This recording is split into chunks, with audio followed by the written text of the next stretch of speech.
Oh, tag a game. It would be nice if I tagged a game. Hello, everybody on YouTube. Just getting on Facebook Live right now. Give me just a sec.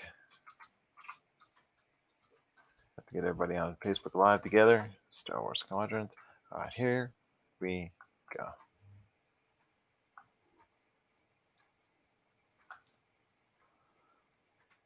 On this week's episode, Jamie Foxx returns to the MCU. Star Wars Squadrons sets to great new heights. And can Borat and Conan the Barbarian succeed in 2020? All this and more as we reach our next stop, the PCC Multiverse. And we're back with another episode of the PCC Multiverse. This is Gerald Glassford from Pop Culture Cosmos, Game Source, The Lakers Fast Break, and Inside Sports Fantasy Football. We truly appreciate everyone out there listening to all of our great shows. And if you can, give us that 5-star review on Apple Podcasts. It's getting so hard to deviate from all these, trying to do all these different things with a 5 here. It's getting harder and harder because I'm running out of ideas. It is truly appreciated. Plus, if you can like, support, subscribe, follow, throw out those Facebook gaming stars, or do whatever you can to support us here at the Pop Culture Cosmos, Inside Sports Fantasy Football, the Lakers Fast Break, and Game Source, it is truly appreciated. Well, he's back indeed, once again stepping in for Josh Peterson, maybe on a more regular basis, I might add, is my good friend indeed. You got to go ahead and check out what he's doing today at Castle FPV on the Twitter, because you can't reach him on Instagram right now. He is hung up on that for a little while. It is 6 weeks. 6 weeks. That's right. Nothing like getting paid for being off social media. I wish I could. It is Marcus Taylor Garza. And Marcus, great to have you back on once again for the show. Well, thanks for having me back. It's been fun the last few weeks, and I hope we can keep the ride going. It's been a lot of fun just to be here talking to you. It doesn't feel like work. It feels like we're just having fun. Absolutely. Well, Josh certainly doesn't want to hear my voice twice a week, so I think he's cool with it for at least a little while. So we truly appreciate you stepping in for so many weeks right now, and it's just cannot thank you enough for continuing forward with us. But we got a great show lined up today, but I know you wanted to talk a little bit about Apple before we went and I described exactly what's going to be on the show today. Or did you? About Apple? Yeah, you said you wanted to look at anybody out there got Apple or... Ooh, I do actually.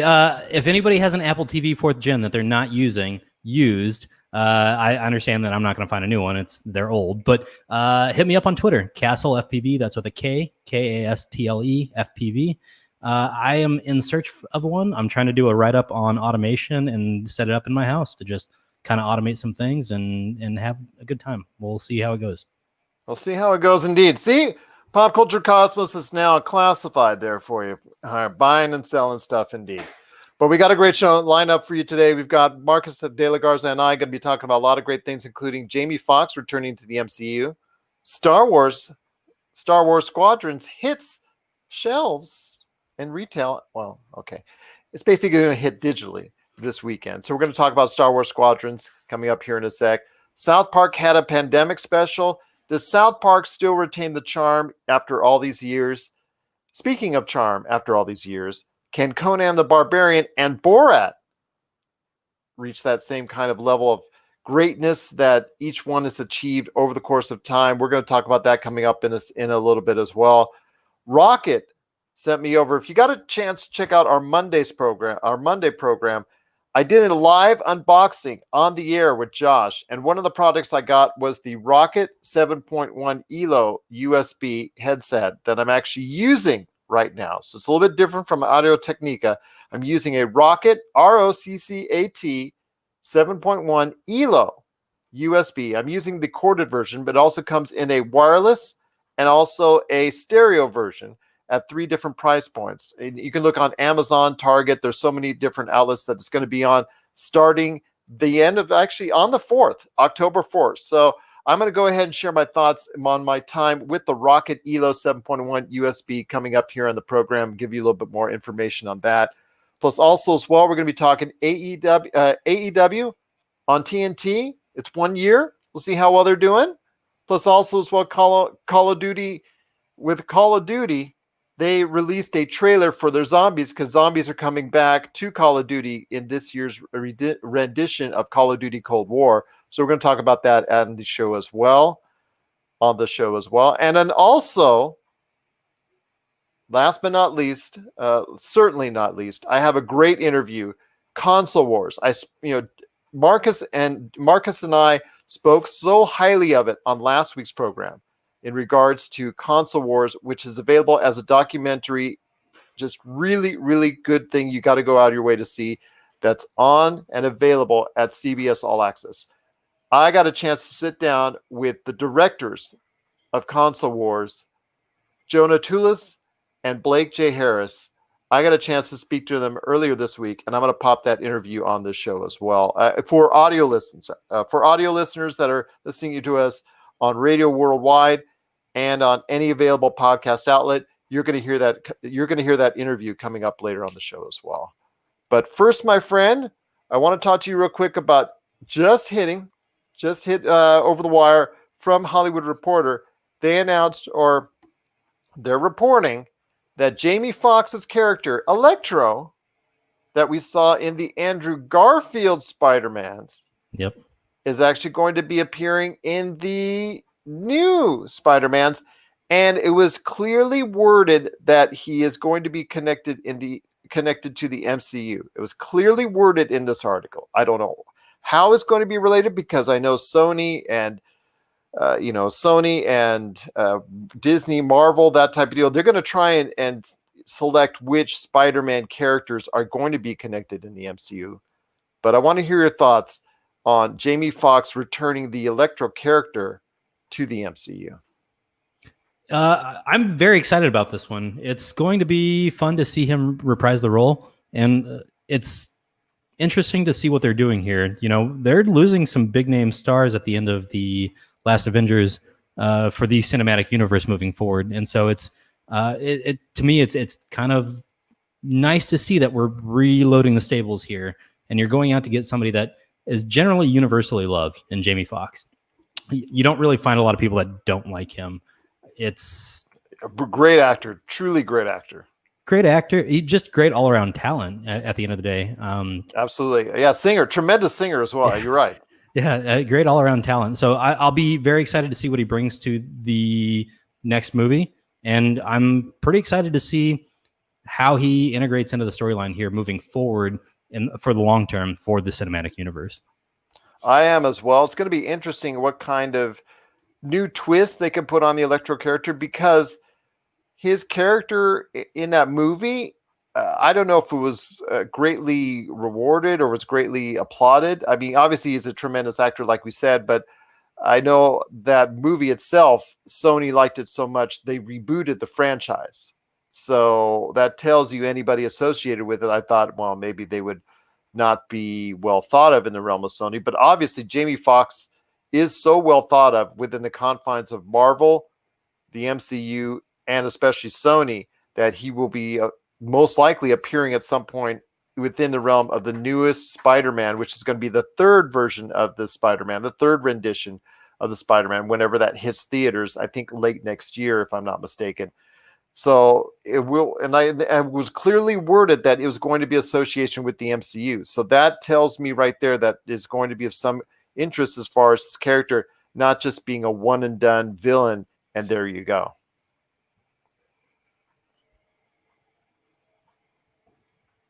Yeah. No, I was I just had one more thing I wanted to add to that. It's, we're looking at a December 2021 timeline for this release. As of now. And I gotta say, as of now. And I know I made that promise a couple weeks ago about not talking about timelines anymore, and then we violated that promise anyways last week, but I'm going to go ahead and talk about timelines one more time and just say that. You can always talk about it, because right now you're going to have to continue it. But yeah, I'm just going to go ahead and say that as long as we can stay on timeline here, I'm hoping that this one will come through or come out on time, but let's be honest with ourselves. That's a very lofty goal here, December 17th, 2021 right now. Absolutely. Anything relating to that is definitely going to be something that we have to be wary of as far as the timeline is concerned. But having Jamie Foxx returning the Electro character. I kind of liked his character within the realm of that previous Spider-Man movie, Spider-Man 2, I think it was.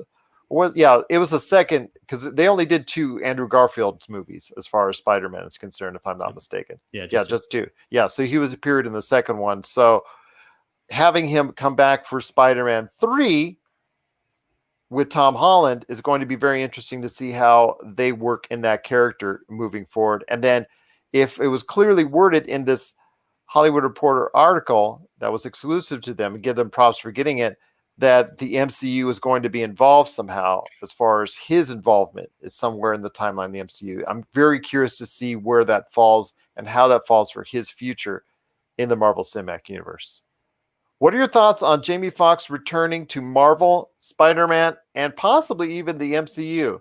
Share us your thoughts, popculturecosmos@yahoo.com. Also got a lot of things to talk about here. Again, we've got another great interview with Jonah Tulis and Blake J. Harris from Console Wars, the documentary that's now available on CBS All Access, coming up in a bit for everyone out there listening on radio and also every podcast outlet. But first, I want to talk this weekend, my friend, Star Wars Squadrons.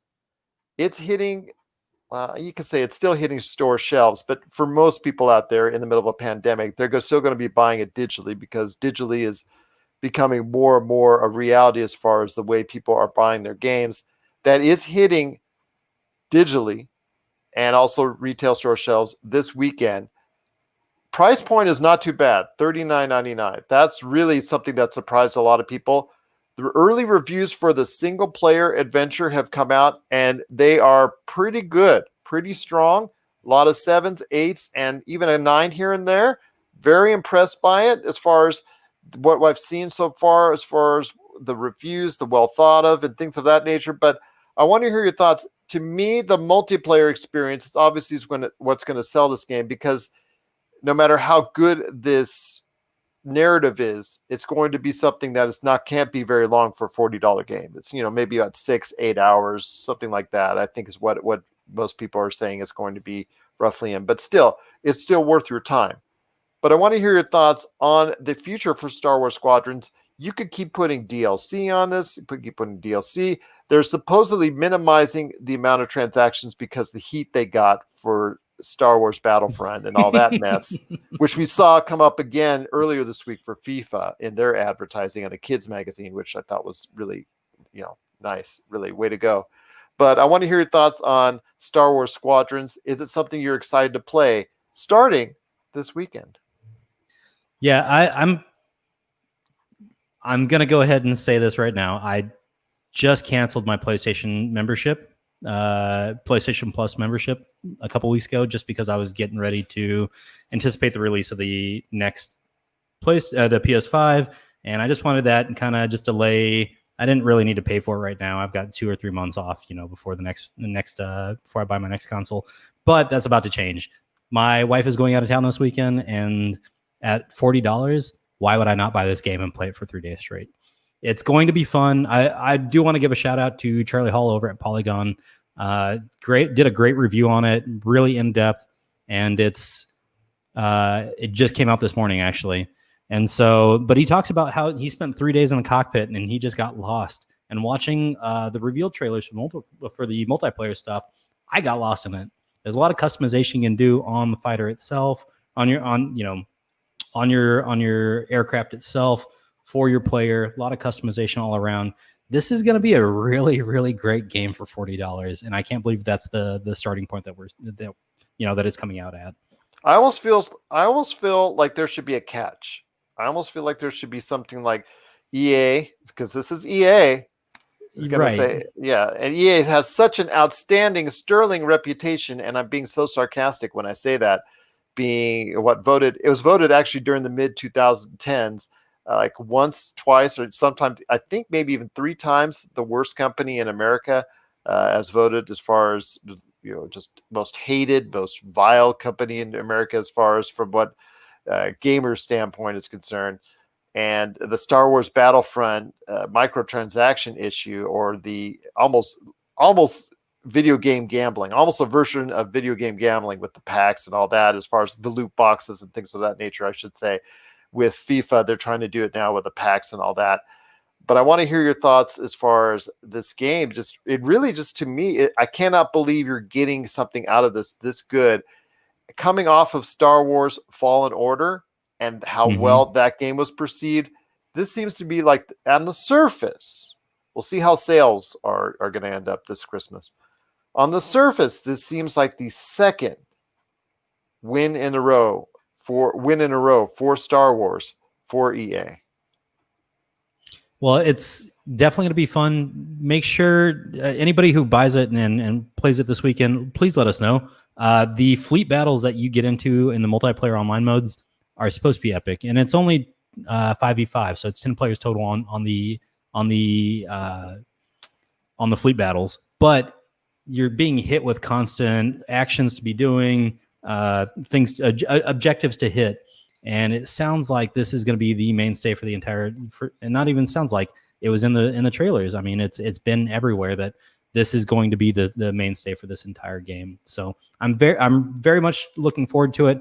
If I do get it this weekend, I'll be tweeting my experience. So make sure you follow me on Twitter at CastleFPV, KASTLE FPV.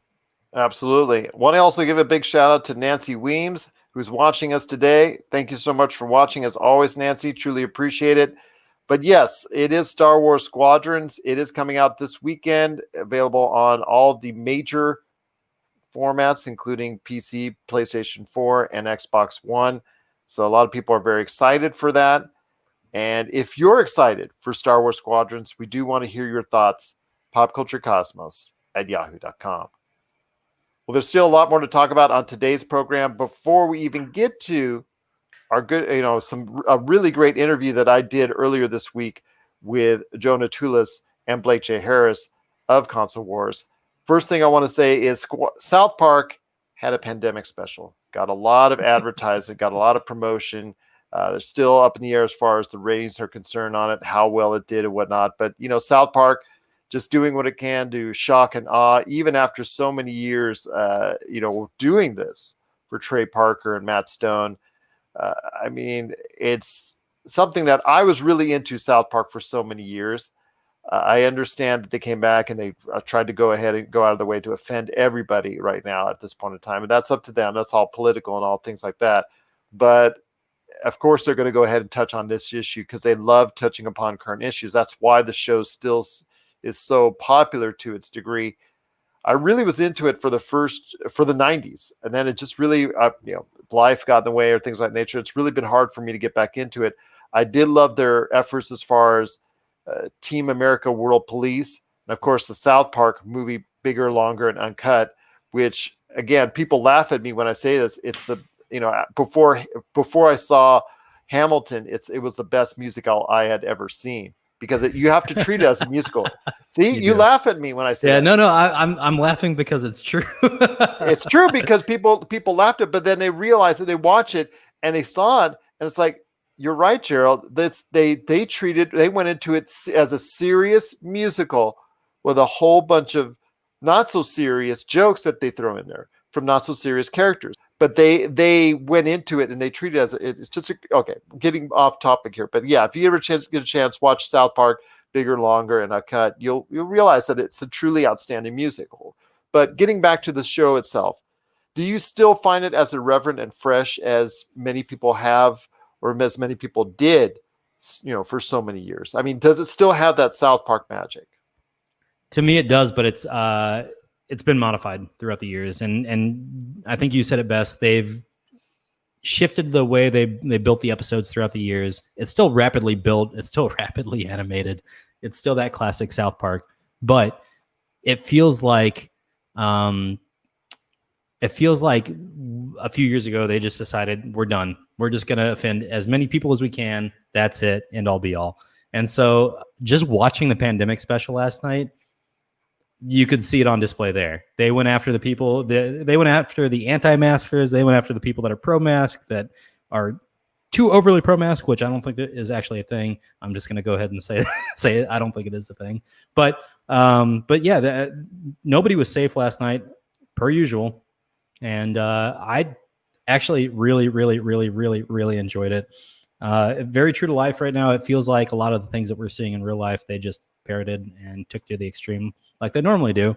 But a couple of the things that really, really stuck out to me, chin diapers. They mass shamed everybody in that special yesterday. And I don't know if you watched it at all, Gerald, did you?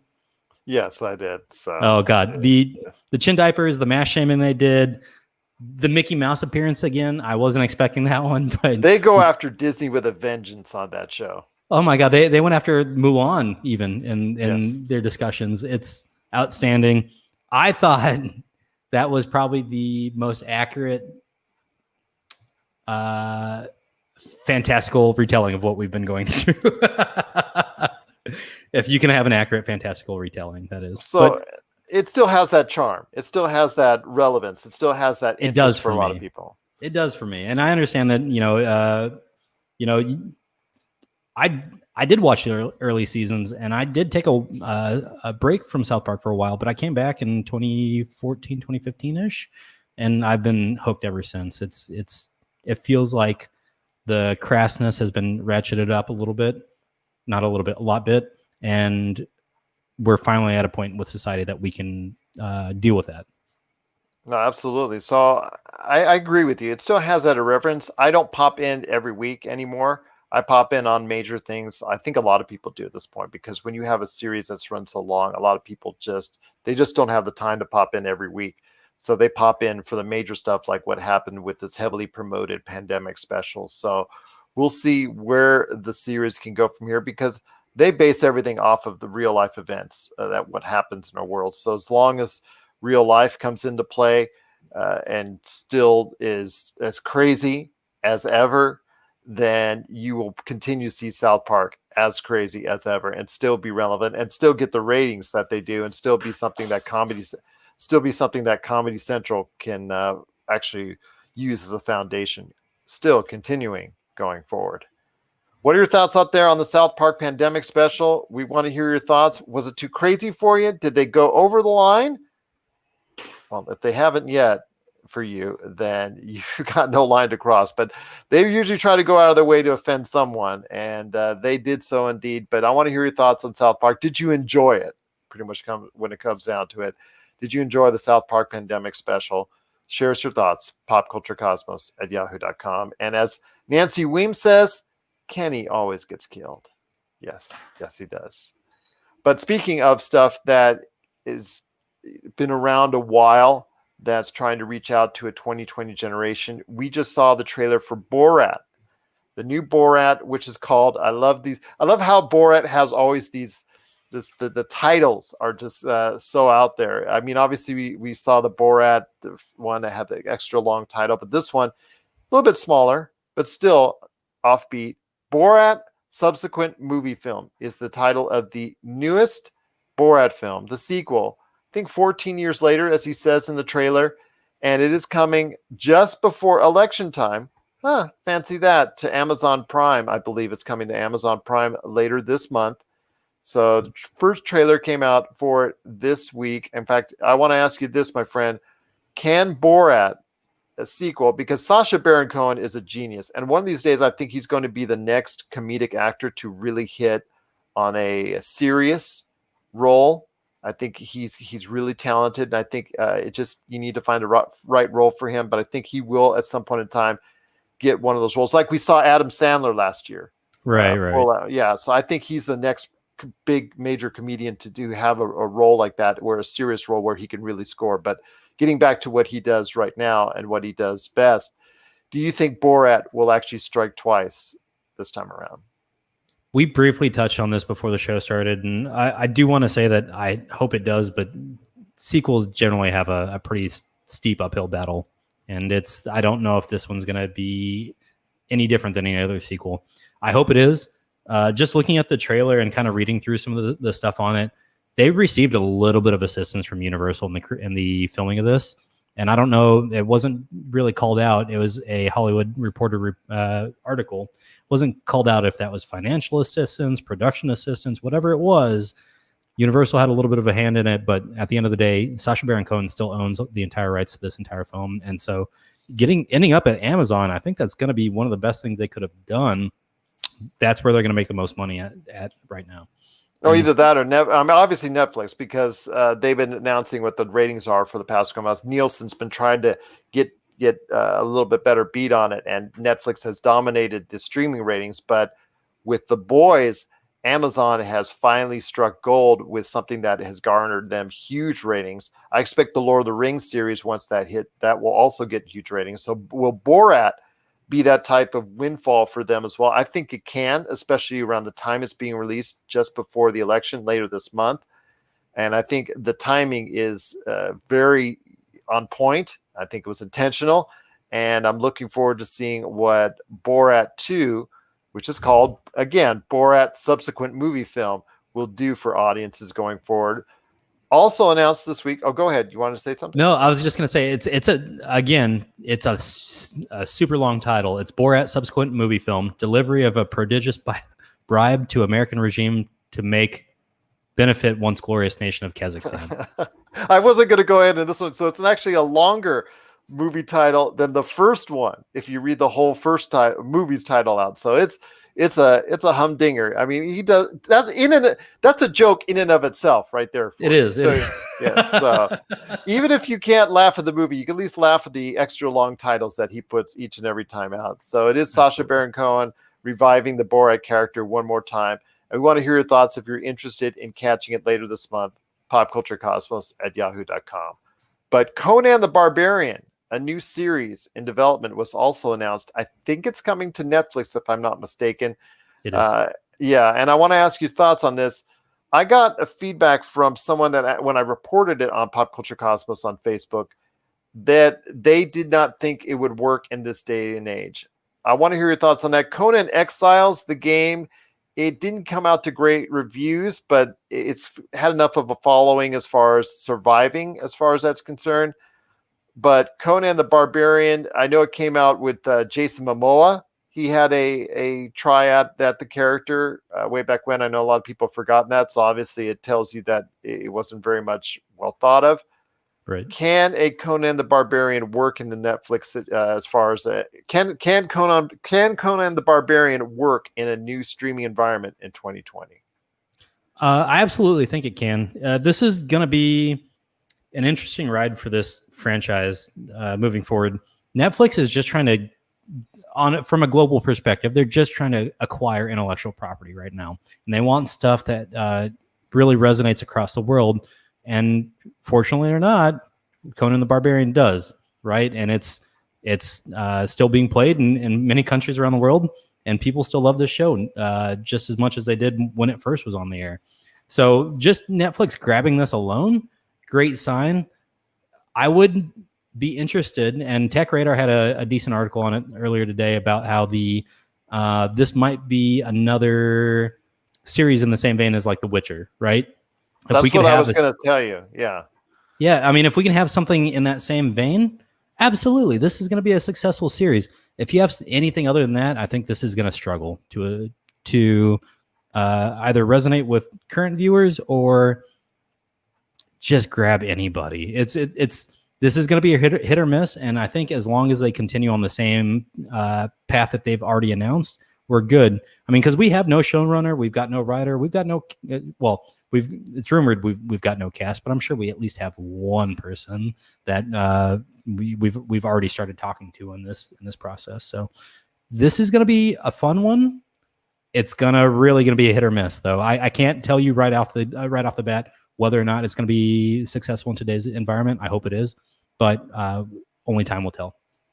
Only time will tell, indeed, because Jason Momoa, before he reached the stardom that he has with Aquaman, he tried the role and didn't quite work out. But we saw it be a huge success for Arnold Schwarzenegger back in the day. So we'll see what happens.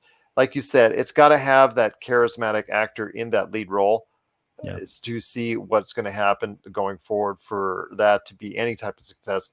Because we've seen, like you said, something similar in The Witcher, which has done so well for Henry Cavill in his role playing The Witcher. And now, obviously, that's been such a big success for Netflix. They're already talking about a spinoff that they're doing and things of that nature. So I'm interested to see where Netflix is going to go with Conan the Barbarian and where Amazon is going to succeed or not succeed with the latest Borat. I have a feeling Borat of the two is the safer bet, simply because of the fact that you're going to see a ton of advertising on that just before the election, because it comes out just before the election right here in the United States. So I'm interested to see how this lines up, but I'd say of the two, I'm betting more on Borat being a success.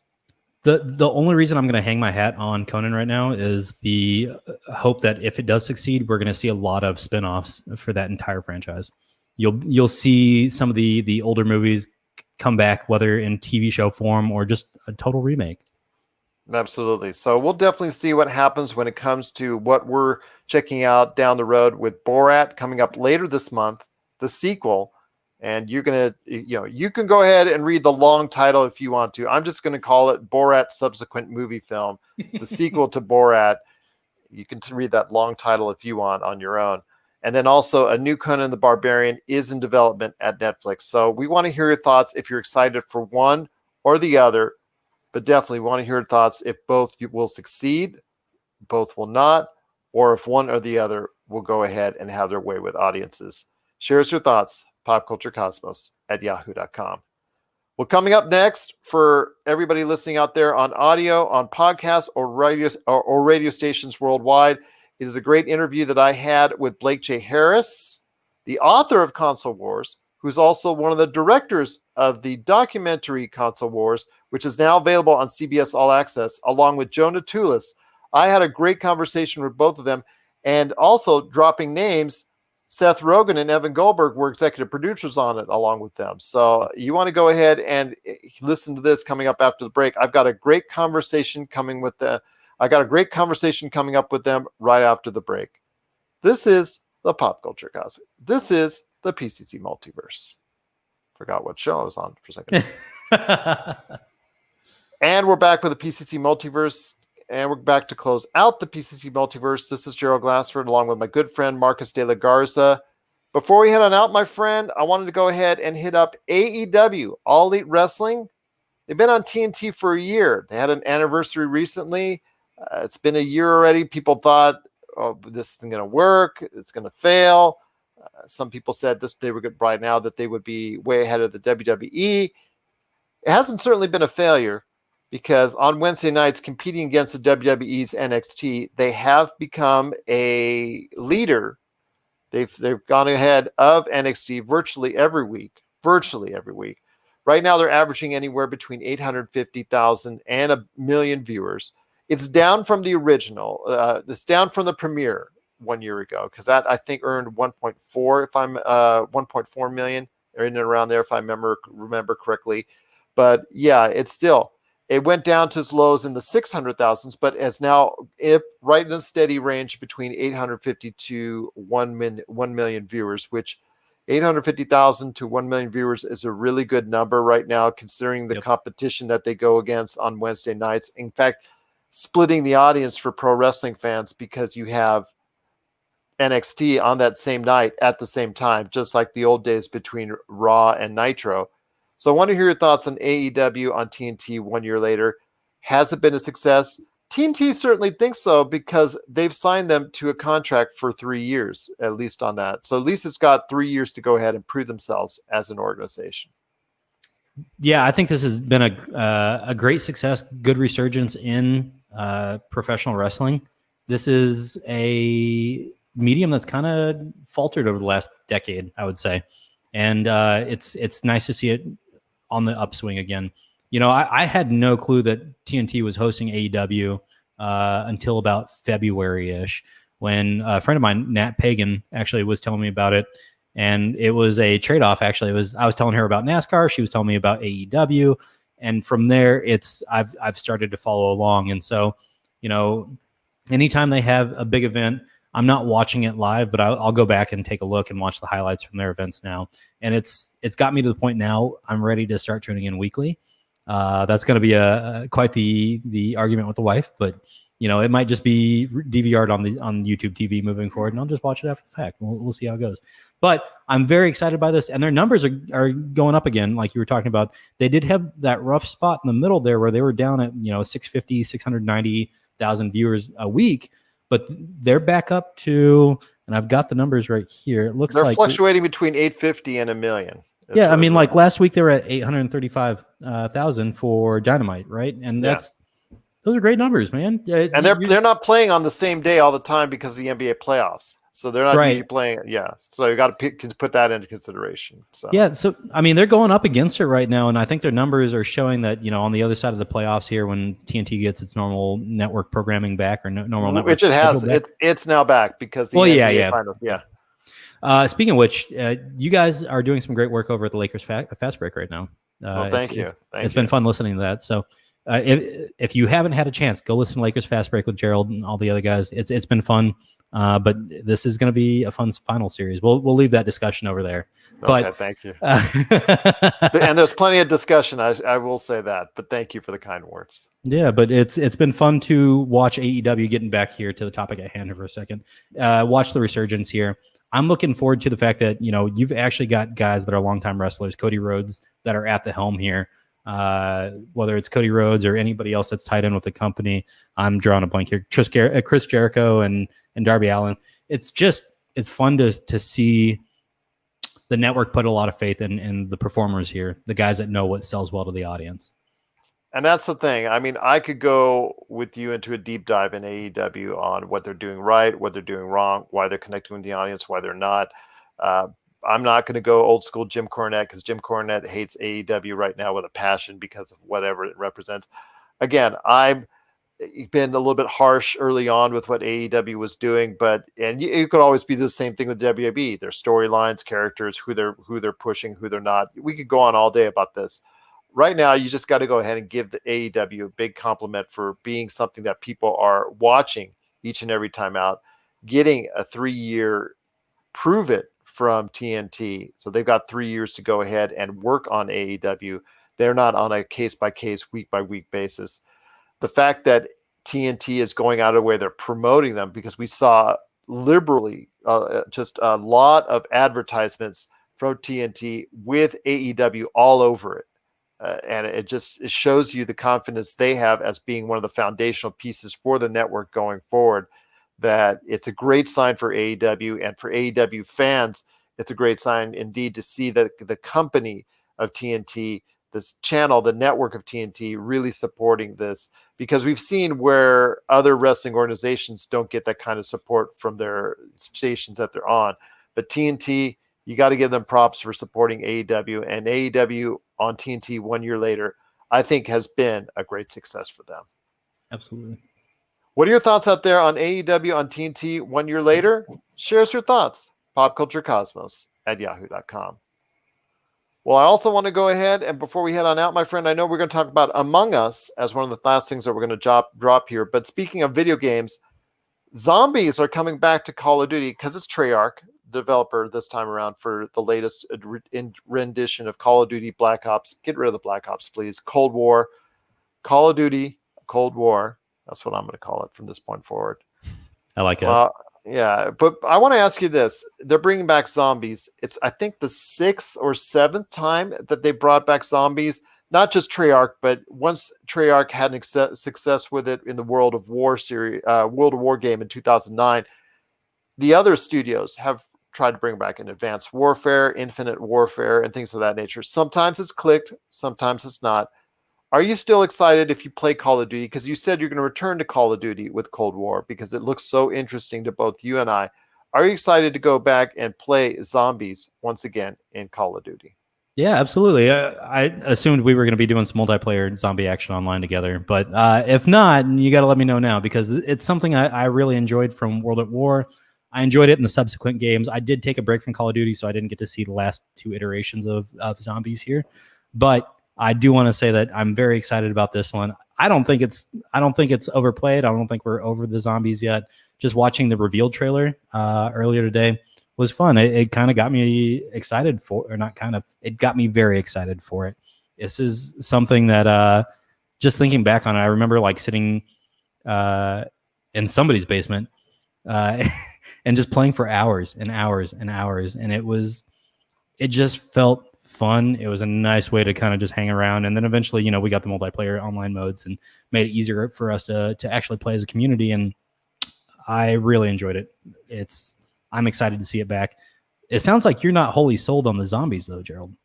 I don't know, because I just got finished trying out the latest update for Left 4 Dead called The Last Stand. So Left 4 Dead 2 had an update called The Last Stand. I just got finished playing with that.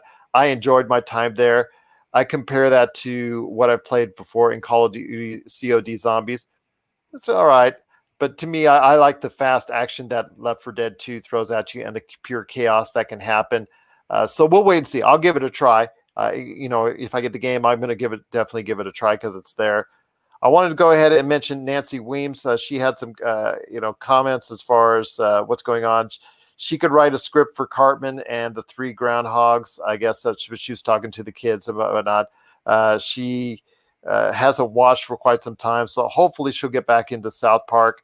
I want to ask, Nancy Weems also wanted to say free Cartman. So she was really supporting that. And then I guess she hadn't watched the new ones. Where's it at? So I'm assuming she hasn't watched. We're still talking about what she was talking about. Okay, she was talking about South Park. So Nancy, if you haven't counted yet, Comedy Central, but it's also it's on Peacock as far as the where the series is heading up. Peacock, I know there was a deal made as far as where South Park is ending up on streaming. So we're going to go ahead and check. I was able to watch it on comedycentral.com today. So that's definitely one of the spots you can go check it out now. Otherwise, I think some of the online streaming providers have it just DVR'd or not DVR'd on demand for you. Okay, fair enough. But I do know that there was a big deal made with South Park on streaming so that it will be heading to a new streaming home very soon. So we're very curious to see where that's going as far as all those seasons. I know almost all the episodes. I know the ones that are really offensive are still not going to be played. But I know right now HBO Max has South Park. So HBO Max on South Park. South Park on HBO Max. Check it out there. If you wanted the old episodes or just going back through the entire library of South Park, check it out on HBO Max. But getting back to what we were talking about, Call of Duty as a game we're so excited for. Obviously, the intrigue, the campaign, I'm really excited about. The multiplayer is always going to be fun with whatever variants they have. Zombies, I'm going to have to see if I can get back into it because, like I said, I had a blast getting back into Left 4 Dead. So I'm hoping I will be Left 4 Dead 2. So I'm hoping that I will be able to have the same when it comes to Call of Duty. If I get back into the Cold War, that will really be something that I'm looking forward to, is playing against the zombies. What are your thoughts out there on Call of Duty returning to zombies once again? Share us your thoughts, popculturecosmos@yahoo.com. Well, I want to thank Joe Natulis and Blake J. Harris for stopping by on the program today. Wish them all the best and success with their upcoming TV series based on Console Wars, the book that they're also developing as well with Evan Goldberg and Seth Rogen. But again, if you can catch their documentary right now on CBS All Access, or you can get Blake J. Harris's book, Console Wars, everywhere you get your books. Wish them tremendous success. So thankful for them coming on the show today. But before we head on out, my friend, how's this been sounding, my friend? My Roccat ELO 7.1 USB. I think it's been great. I made the mistake of telling you before we got on the show, I thought it was better than your other headset, which is apparently a little more expensive and has a few more features. But I do think it is, it's been outstanding to listening to it today. And your mic quality has been it's been on a different level this week. Let's just call it that. Well, I'm eager to see how that's going to play out as far as when I play this back in post. So I haven't done that yet, but what we're talking about now and all that what we're going to be seeing, and everything that I'm going to be listening to, because I've listened to this and used this headset now for the past couple of days, listened to various things, 7.1 tests, things of that nature. So I've got a lot of thoughts on it. I'm going to be sharing it this weekend on popculturecosmos.com. So you want to check that review out coming up there. I am right now, barring any other things that are coming out there, I am going to give this a pretty good review, especially the fact that this unit in my ears right now, it's a wired unit. There is a wireless unit available, but this is a wired unit. My unit that I have right now that you're watching on Facebook Live, it's the Roccat, ROCCAT ELO 7.1 USB surround sound RGB gaming headset. It's got the light up, different colors. You see it's going on right now on Facebook Live. It is the wired version is $69.99. The ELO 7.1 Air, which is the wireless version, that's at $99.99. They have a stereo version at $20 less at $49.99. It's coming out, the wired version, on the 4th. So you want to go ahead and get your pre-orders in today, or if you're listening to this on the 4th or after, go ahead and pick it up. Amazon, I've seen already listings at Target, Best Buy, etc., all these places that you're going to go ahead and buy your gaming headsets. It's been a very solid value. I've really enjoyed my time with it, and I cannot thank Roccat and Turtle Beach, the parent company, for going ahead and sending this over on the unboxing I did live on Monday. So I've had a great time to work with it. And if you get a chance, check out my full review and my full thoughts on both the pluses and if there's any minuses on the Roccat 7.1 ELO USB headset. Check it out this weekend at popculturecosmos.com. My friend, it's been a great episode. Cannot thank you enough for joining me. Among Us, you wanted to talk about before we head on out. Yeah, I just want to give a quick shout out to the game. It's blowing up worldwide right now, and it seems to be that it got popular in Korea first, and the rest of the world followed suit. Mexico and Brazil really led the charge afterwards, but it's a fun game. If you guys haven't played it yet, it's an investigatory. You got to find out who the imposter is on your crew. You're on a spaceship. You walk around, and you've got tasks to perform, and people randomly end up dead, and you've got to call some meetings and figure out who the imposter is that's walking around killing your crewmates. So if you haven't taken a stab at it yet, it's free on iOS and Android. It's $5 on Steam, and it's worth it. Way worth it. I'm starting to play with some friends now, and it's just a good way to not kill time, but to have something to do. There you go. It's been a great party game. I noticed, like I said, like you said, the game came out 2 years ago and it didn't do anything, but it took, unfortunately, a coronavirus and everybody's staying at home to find and explore new things. And one of the things that people have been exploring more and reaping the benefits of is the video game industry, which has grown by leaps and heights in this unfortunate time. And people are looking for new games to get into, or different games that were released to get into. And it looks like Among Us has been a big hit now, finally, after 2 years of release. So a lot of people are really getting into it. And if you've enjoyed your time like Marcus has, please share us your thoughts on Among Us, Pop Culture Cosmos at yahoo.com. And don't forget to support the studio. If you can afford the $2 to pay for the non-ad version, support the studio. They've already announced Among Us 2, and they're going to keep the servers running for Among Us 1 until the last player stops playing. There you go. Pop Culture Cosmos at yahoo.com. Well, my friend, it's been a great episode. I can't thank you enough for joining me. But before we head on out, I got to hear any last thoughts you might have before we head on out. Not many. I just want to say I'm looking forward to dragging you back into the zombies for the Cold War game. It's going to be fun, and I really do think that game mode was instrumental in getting me through college. Well, I'll tell you what, if you're gonna drag me back into the Cold War, I got to drag you back into the Last Stand on Left 4 Dead 2. There you go. I'm in. Yeah, just got to go ahead, get it on Steam, and we'll go from there. It's been a lot of fun to play. Get back into it. It's really, I think the difficulty has been amped up on it, so it's really interesting. I threw a Molotov cocktail, and not only did I burn 30 zombies at the same time right in front of my face, I also angered and burned my other 3 teammates at the same time as well, which always doesn't go over well. But, mass hysteria like Left 4 Dead 2, that's what happens. Yeah. Well, there you go, my friend. Appreciate once again you joining me here on today's episode. So for Marcus De La Garza, at Kessel FPV on Twitter, this is Gerald Glassford, at Pop Culture Cosmo on Twitter.